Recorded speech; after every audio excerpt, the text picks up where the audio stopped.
invite all who would care to join this recitation of the Lord's Prayer, followed by a moment of silence.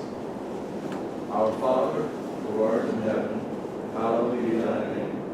Thy kingdom come, thy will be done, on earth as it is in heaven. Give us this day our daily bread, and forgive us our trespasses, as we forgive those who trespass against us. And lead us not into temptation, deliver us from evil. For thine is the kingdom, and power, and glory forever. Amen.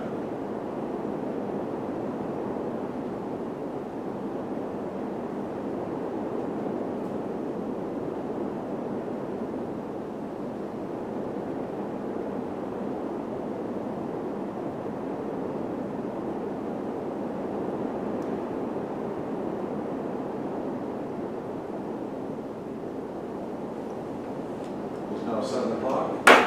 Shelby City Council meeting is called to order. Please join the Pledge of Allegiance. I pledge allegiance to the flag of the United States of America and to the republic for which it stands, one nation, under God, indivisible, with liberty and justice for all. Be seated, please.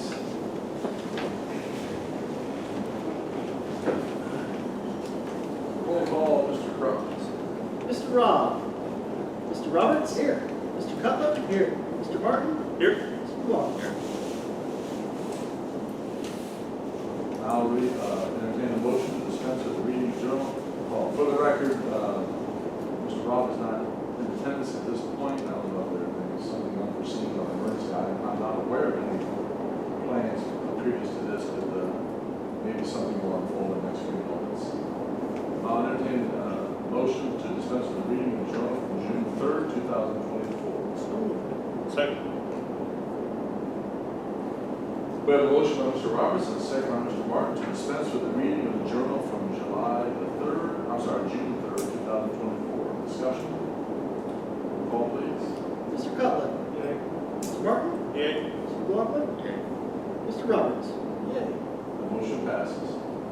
Now comes the time for public comment. If anyone has any comment to make to council this evening, this is the opportunity for you to come to the podium, state your name and your address, and make your address to council. Or if you wish to speak to a piece of legislation coming up on the agenda later on, please come to the podium, state your name and address, and you can reserve time to make comment during that legislative discussion.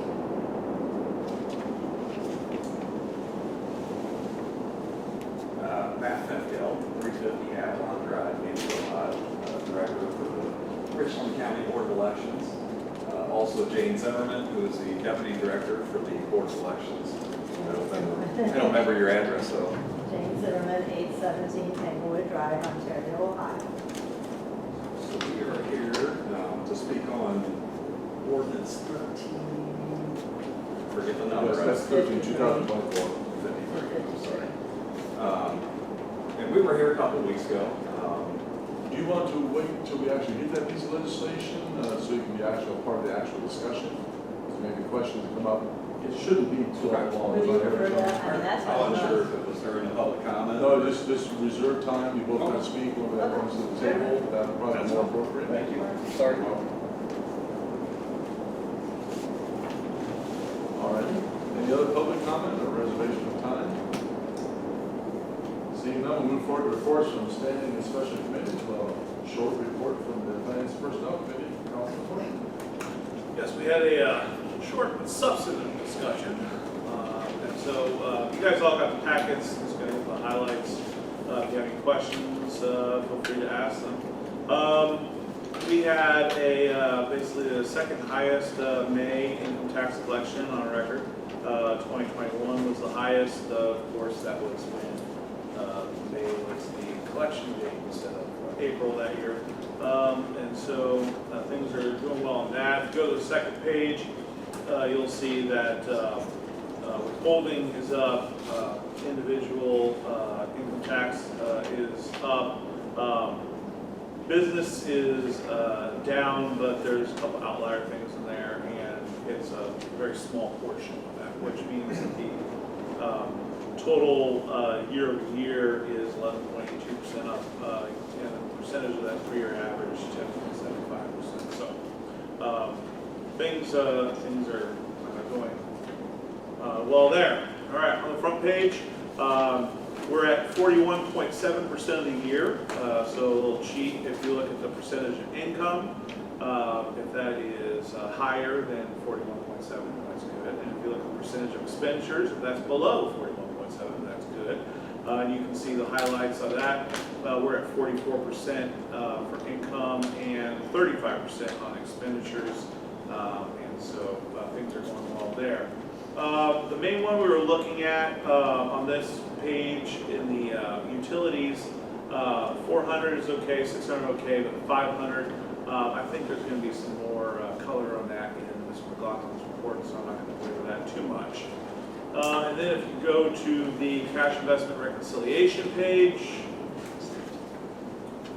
you can see where things are starting to move over from U.S. Bank to Park National Bank because they're going to be closing their Shelby branch. So that's still in the process. And that's good to go. And as always, the Suter Roush Fund is doing swell. So, Mayor. There was also just two items on the personnel side. Gillian Olson still on slate to start the 24th of June. And then Brad Thompson is on injury. So those are two major personnel issues. Okay. With that, Mayor? Tracy, are there any comments or questions from Mr. Martin regarding his report? Mr. Martin. Mayor, move the combined financial statement and the cash investment reconciliation statement, both dated May 31st, 2024, be received, placed on file, and posted to the city website. Second. We have a motion by Mr. Martin, a second by Mr. Roberts, that the combined financial statement and the cash investment reconciliation statement, both dated May 31st, 2024, be received, placed on file, and posted to the city website. Discussion? Roll call, please. Mr. Cutler? Yay. Mr. Martin? Yay. Mr. McLaughlin? Mr. Roberts? That motion passes. Thank you, Councilman Martin. Utilities and Streets Committee next, Councilman McLaughlin. Thank you, Mayor. The Utilities and Streets Committee met June 14th. I have 4 topics to discuss. The first one is about the Shelby solar array. It is down for unscheduled maintenance at this point. The system's transformer has been compromised due to a presumed lightning strike. AEP On-Site Partners owns, operates, and maintains this array. They're searching to replace the transformer. The new one could be approximately $100,000. The lead time on the project is about 12 weeks. So we're projected back in service late September. Some data on our solar production. It supplies Shelby with approximately 4% of the electric demand. The transmission and capacity savings since the inception is $492,000. The savings started in 2021 and averages approximately $123,000 a year.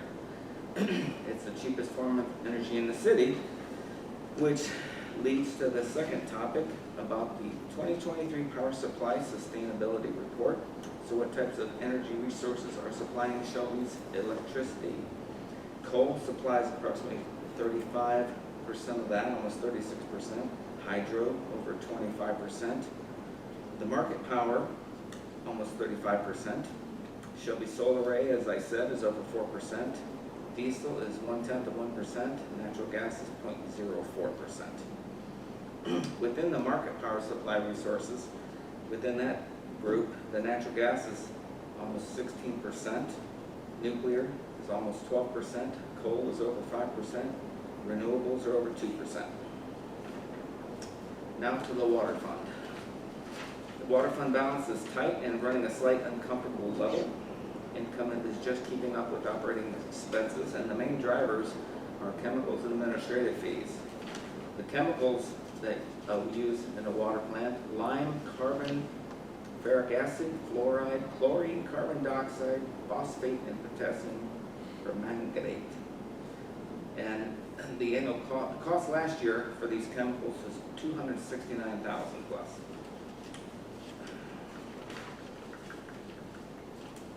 So the 500 fund, the water fund, supports the primary operation of the treatment facility.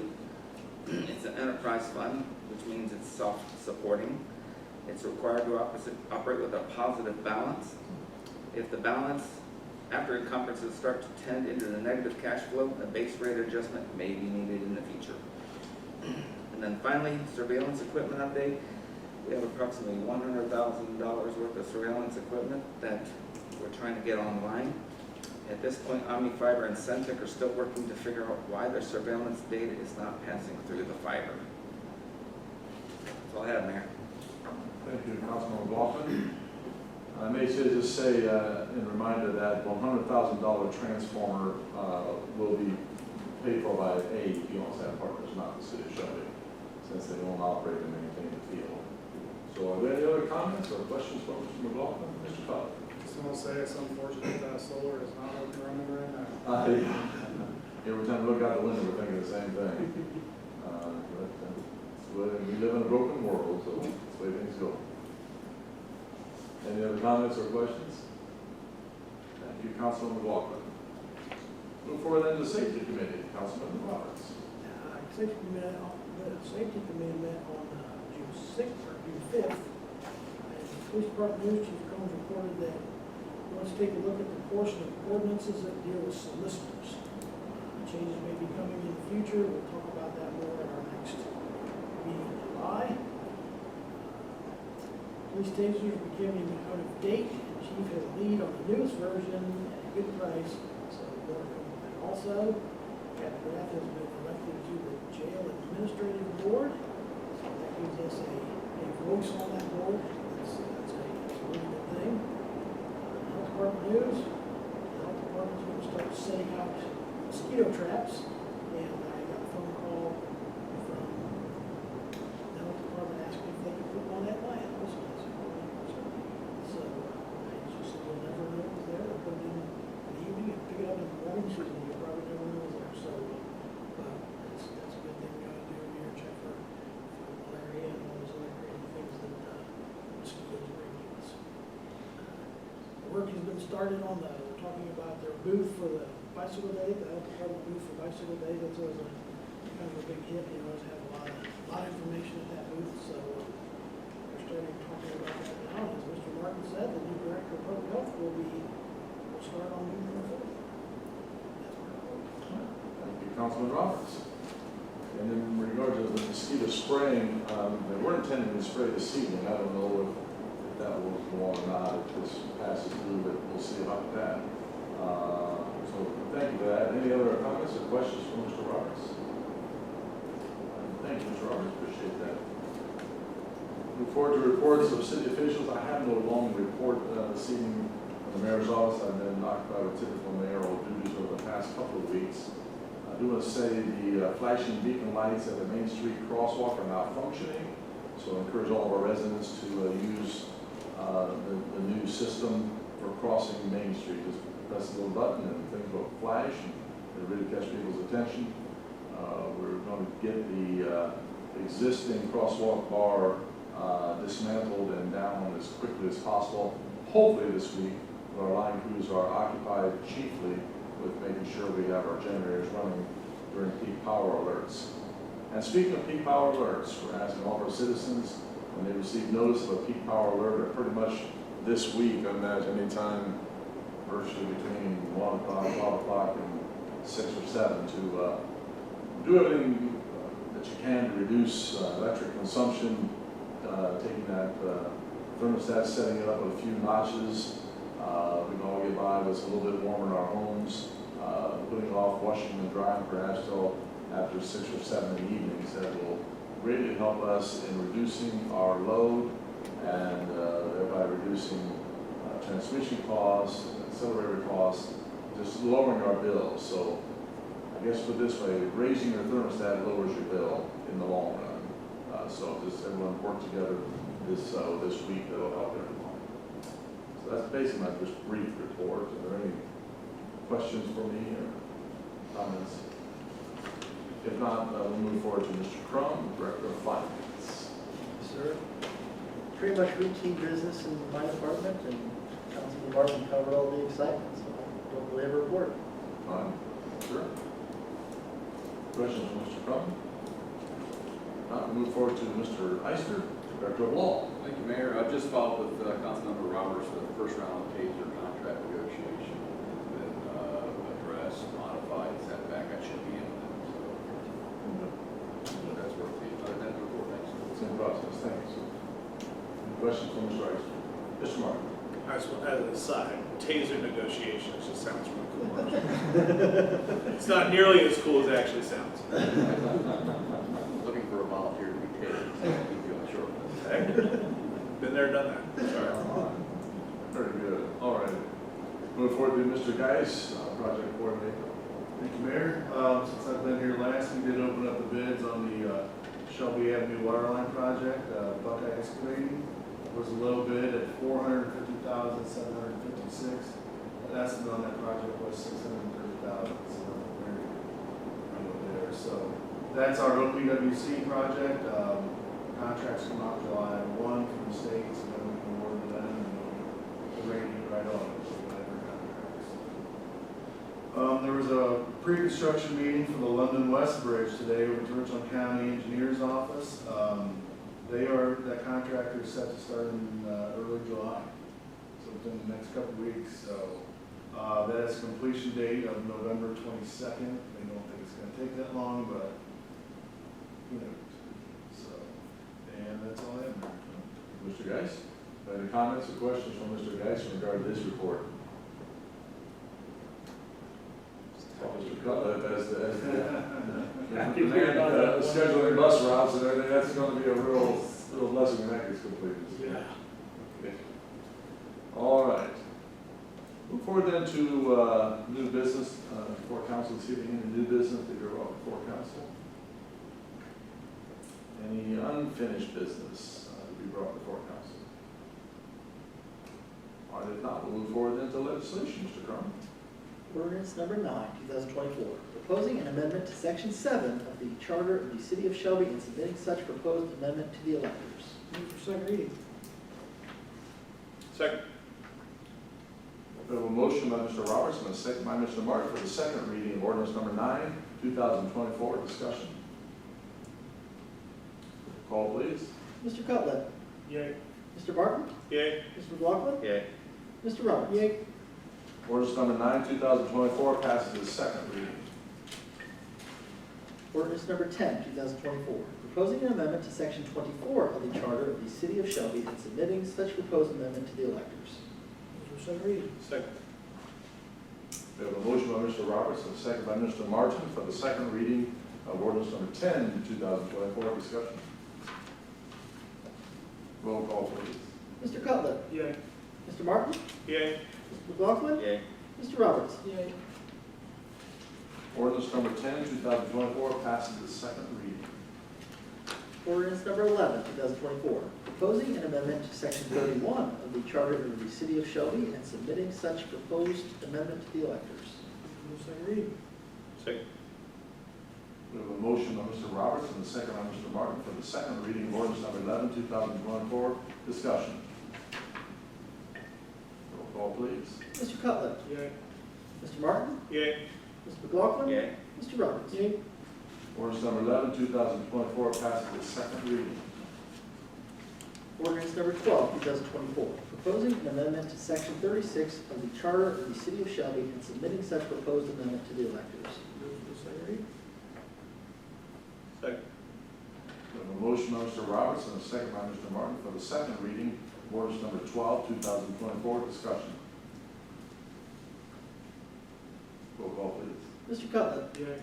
Mr. Martin. Yay. Mr. McLaughlin. Yay. Mr. Roberts. Yay. Ordinance number 12, 2024 passes its second reading. Ordinance number 13, 2024, proposing an amendment to section 53 of the charter of the city of Shelby and submitting such proposed amendment to the electors. I move for the second reading.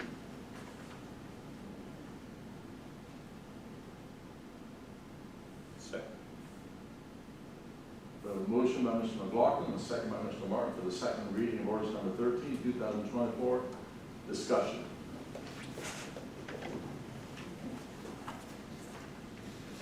All right. Again, I'm Matt Penfield, Director, James Zimmerman, Deputy Director for the Board of Elections. We was here a couple weeks ago, talked about a few things. we'd just like to talk about a few other things, and I know Mr. Cutler wasn't here at that meeting. I know Mr. Rob wasn't either. Unfortunately, he isn't here again. But before I get started, I have a question for the council. If I could ask why you guys want to keep the 75 days? Is there, I mean, what's the reason as for the people that would like to keep the 75-day filing deadline as opposed to the 90? As opposed to going with revised code over 90 days. Mr. Martin? I mean, I'll answer for me. I'm obviously not at liberty to speak for the rest of my council members. For me personally, I feel that anytime you expand the date before an election for filing, you create a natural barrier to people running for office.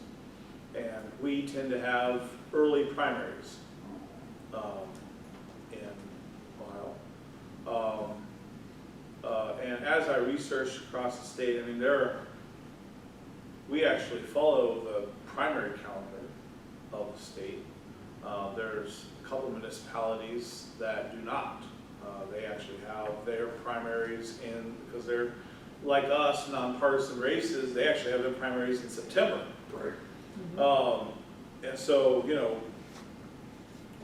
I don't think if you have a March primary and all of a sudden you have to think about running for office before Christmas, the year before an election, that's just not in the natural proclivity for people, and it's a barrier to people getting involved.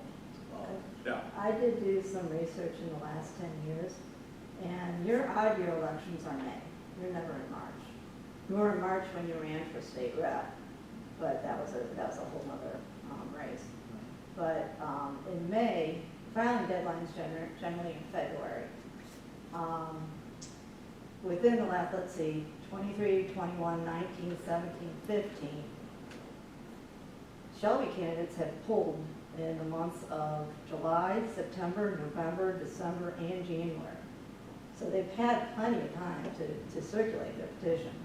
And generally, Ontario, Mansfield, and I know it's apples to oranges here, but their wards they need 25 signatures. Currently, Shelby's based off of the mayoral race, so sometimes that can vary from 8 to 15 ballot signatures. And looking at your petitions, a lot of times you get your signatures in one day. You just don't file until later. And it just sets us back 2 weeks in our schedule. So, since I wasn't here the last time, obviously the Ohio revised code is the 90. Why do you want it to be in the 90? We would just like it to follow the Ohio revised code, and be like the other 87 counties in Ohio, to where they can start getting ready at after that 90-day filing deadline, they can start the whole process of everything that we have to go through. Because currently on the odd year elections in the primary, we're behind. We're behind 87 counties in this state. So we have 15 less days to prepare everything and get it ready for the election. So one comment to the 75-day, there is a protest deadline where a resident can protest a candidacy. Maybe they think that person doesn't live at that address, something of that nature. You have to do that on the 74th day before the election. So your residents have 1 day to protest someone. Well, I mean, from the filing deadline until that 74th day, that's when you have to file if you want to protest someone's candidacy. So, I mean, really, your residents are disenfranchised compared to the rest of Richland County because they don't have that time for the media to get the candidates into the newspaper or online or whatever, so they can see who all's running, so they can decide, do I want to protest that? Because that is a citizen's right. If they want to protest the validity of the petition, the validity of the address where they say they live at, there's reasons why they can protest, but Shelby's doesn't have that on the odd year primary elections. Generally, in a May odd year primary, there's anywhere from, we've had 25 candidates filed for the primary races up to like 45. So if you look at Shelby, sometimes you only have 8 candidates. So everybody else in getting preparations for that ballot ready is we're put back 2 weeks until your deadline hits because we don't know who's filing. And we've had cases where there have been, people have pulled and there's no files. And you also can pull your petition at any time. Your signatures are good for a year. You can also print your own petitions offline and circulate them unbeknownst to us. So we have to wait until that deadline in order to start processing things. So are you guys having issues then meeting your deadlines and you work a lot? We'll always meet a deadline. If we gotta work 24/7, we'll work 24/7. Is it called? The thing about elections is you don't wait till you get that issue, because that's front page, right? So we always try to get out in front of stuff. And any potential problems, we try to head that off so that we don't have that issue. Elections is all about preparing. If you have the time to prepare, you prepare right, everything will go off without a hitch. Procrastination is not something we do. We can't. We have to get it ready, you know, because we've been thrown curveballs in the past. So if we're trying to be proactive and get everything done in a timely manner by a revised code deadline, that's what we want. And there's a reason the lawmakers change it to that. You know, I mean, elections aren't what they used to be. You know, the early vote period, it's every year it increases. You know, the percentage of people or the amount of people that, whether they vote by mail or vote in person, I mean, that number increases every year, over year, over year. And, you know, it's a month now, it's 29 days. Military voting starts on the 46th day before the election. So we have to have a machine ready, we have to have paper ballots ready to mail overseas on the 46th day prior to an election for any military voters. And I know you weren't here the last time that in order to get to that point, we have to do all the logic and accuracy testing. We can't do that until the ballot's laid out and proved and approved, inspected, I should say, by the party chairs or committees that have issues on the ballot. So until those are approved, then we can start doing our LNA on the machines to get ready for the military deadline. And then when we do them on the machines, we do them on the machines. Then we do proofing on the paper ballots, because there could be a mistake on the paper ballots, it's not on the machines. And then we also do the audio to make sure that's saying everything close to what it should be saying. The audio is for a disabled voter, and so it is, if you're blind, you would be able to hear the ballot being read to you. So it is a totally separate proofing process too, because a lot of time the phonetics of it, you have to tweak in order to get the ballot to sound properly. So just out of curiosity, do the mail-in ballots cause you guys more work than what a vote in person would be? Not really, I mean. Is it more hands-on? Obviously it is, but it's something that it has been increasing. Probably early vote, we're probably about 2/3 of early votes in person and 1/3 mail. And that counts, it's been trending towards where it's been about 1/3 of our total vote. That's what we've been seeing. And granted, we're comparing it to 2020 when it was COVID, but I think people actually got used to doing that too because of it. They didn't realize that they had access to a lot of the early vote. Is there any other questions or any other reservation as to why you would want to prevent the 90 days on the ballot? I was just kind of with Mr. Barton on that, it's a lot tighter. I just think it works the way we've been doing it. I'm sorry, how do you mean it's tighter? For you? Huh? For you? Yes.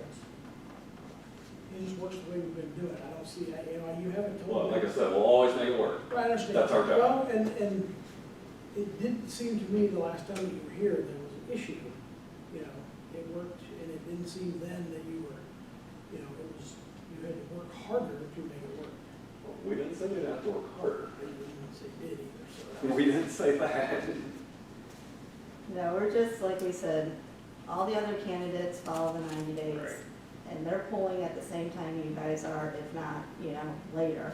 And it's just getting everything working in sync and by revised code law. I mean, we want it, everything in our county if we can handle it properly, we want to handle it the proper way. Okay. Mr. McCall. So we're the only one out of sync. How many government agencies are in sync? So we talked to Secretary of State's office legal team today. They're not aware of any other city that has a different filing deadline. And within Richland County, how many are in sync and we're out of sync? Everyone's in sync, except Everyone's Shelby. How many is that? Approximately. Well, then you got schools, townships, cities, villages. Yeah, your school board members do 90 days, your municipal court does 90 days, your questions and issue do 90 days. And everything else in the petitions that we do for your candidacies has to be followed by revised code, meaning like how we verify your petition, the rotation of everything, it's just the deadline.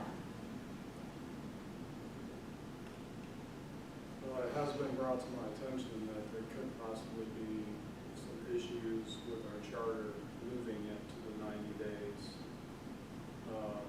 So that's something that we'll have to investigate a little bit further. And I would recommend not even putting a day in there. I would recommend putting it in as following the ORC, the Ohio Revised Code personally. That way you don't ever have to mess with taking this to the voters again. It is something else to keep in mind that your citizens don't have a recourse here if a candidate is fired. That flies strictly against the revised code.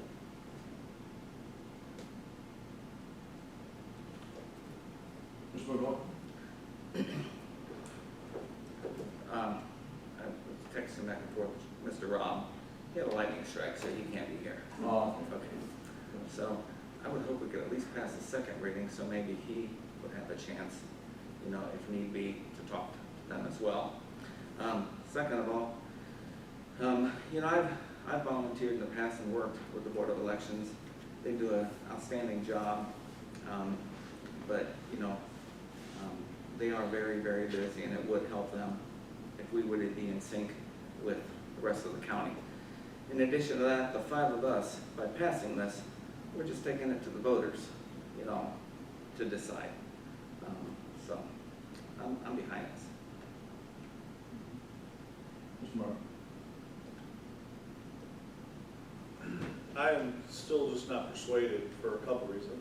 I think it's very important when we use the language we use. We are authorized by the ORC, the Ohio Revised Code, to have the deadline that we have. We are not running counter to the Ohio Revised Code. We're not out of bounds to the Ohio Revised Code. We are perfectly legal in having this deadline. So when we say that we're quote unquote following the Ohio Revised Code, this deadline follows the Ohio Revised Code. Can you tell me which section it does? We're permitted to have a different deadline. You are permitted, correct? That's what I'm saying. But it So- also, you have to be able to, can't be in direct conflict with revised law, with laws on the books, Well, we're, according to the Ohio Constitution. I understand that, but we're permitted to have this deadline. If we weren't permitted to have this deadline, we'd be having a completely different conversation than the one we're having.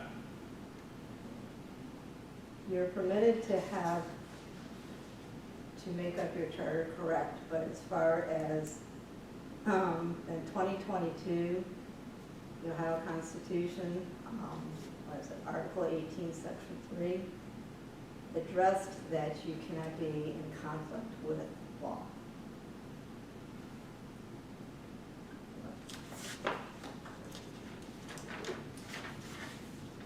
Like to read it one? Subject to the requirements of Section 1 of the Article 5 of this Constitution, municipalities shall have authority to exercise all powers of local self-government and to adopt and enforce within their limits such local police, sanitary, and other similar regulations as are not in conflict with general laws. And that came in 2022 effective. So that's something to take into consideration also. Yeah, but under home rule, we're allowed to have this. Just like under home rule, Cleveland's able to have a completely different primary. Sure. But their filing deadline's 90 days. that they set, but they could theoretically have a 75-day They, deadline before September. no, I agree, charters can set different primary dates, but as far as the statutory deadline, filing deadline for a candidate's petition, that's 90. That's why we contacted the Secretary of State, and they are not aware of anybody who has a different filing deadline, like 75 days.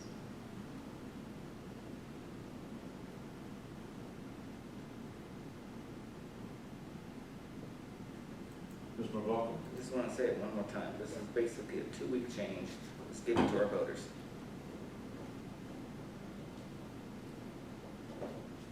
Mr. Cutler? Given that Councilman Rob is not here, I don't know how my fellow colleagues feel about this, but I think that we should move it on to a third reading and give him the opportunity to weigh in on this.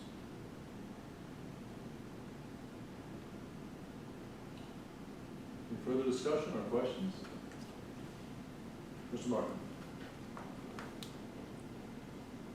I'm certainly willing to give it a second reading, but I would definitely love in writing by some legal counsel, Secretary of State's office, saying that we're out of compliance with the Constitution. Barring that, We will work on that. barring that, then We'll get with our county prosecutor tomorrow. so I'm willing to give you guys time. 1st of July is our next council meeting. So I'm willing to give you guys the Okay. leeway. But I want it needs to be written.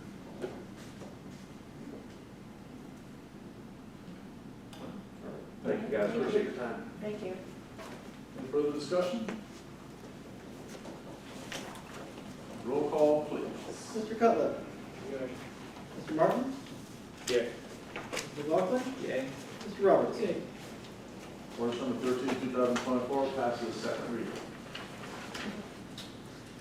Resolution number 26, 2024, thanking Mary Ann Hawk for her service as a member of the Shade Tree Commission. Those resolutions be taken up and passed. Second. We have a motion by Mr. Roberts, and a second by Mr. Martin for the passage of resolution number 24, 2000, I'm sorry, number 26, 2024. Discussion. We normally have these read into the record. Mr. Martin, that would be Yes, if the clerk could read that to the record. Resolution number 26, 2024, sponsor, Councilmember Martin. Thanking Mary Ann Hawk for her service as a member of the Shade Tree Commission. Whereas Mary Ann Hawk became a member of the Shelby Shade Tree Commission over 1 decade ago, and whereas Mary Ann Hawk contributed greatly to this commission with her extensive knowledge of trees and tree management, and whereas Mrs. Hawk proved herself to be a dedicated and efficient public servant time and time again, and whereas her fellow commission members have spoken of her wisdom, wit, and work ethic, and whereas the Shelby City Council desires to publicly thank Mrs. Hawk for her faithful service as a member of the Shade Tree Commission. Now, therefore, be it resolved by the Council of the City of Shelby, Ohio, a majority elected thereto concurring. Section 1, that the council express its sincere thanks and appreciation to Mary Ann Hawk for her many years of dedicated public service as a member of the Shade Tree Commission. Section 2, that the council extend to Mrs. Hawk its best wishes for success in all of her future endeavors. Section 3, that the clerk of council present Mrs. Hawk an authenticated copy of this resolution. Section 4, that all meetings and hearings concerning the adoption of this resolution have been in compliance with the codified ordinance 220.01, Ohio Revised Code Section 121.22, and the charter of the City of Shelby. Section 5, that this resolution shall be in full force and effect from and after its passage, approval by the mayor, and the earliest period allowed by law. Thank you. Further discussion? I would just like to thank Mary Ann Hawk again for all her service and everything she has done for the Shade Tree Commission. She would really be missed. Very true, thank you. Any further discussion? Roll call, please. Mr. Cutler? Yay. Mr. Martin? Yay. Mr. McLaughlin? Yay. Mr. Roberts? Okay, Resolution number 26, 2024 passes. I'll come to miscellaneous business. Any miscellaneous business to be brought before council this evening? Mr. Mark? Just a reminder, our next council meeting is July 1st, and for our rules, the Declaration of Independence will need to be in the agenda.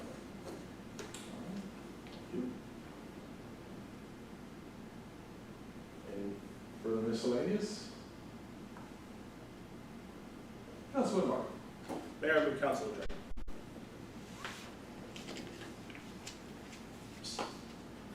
Second.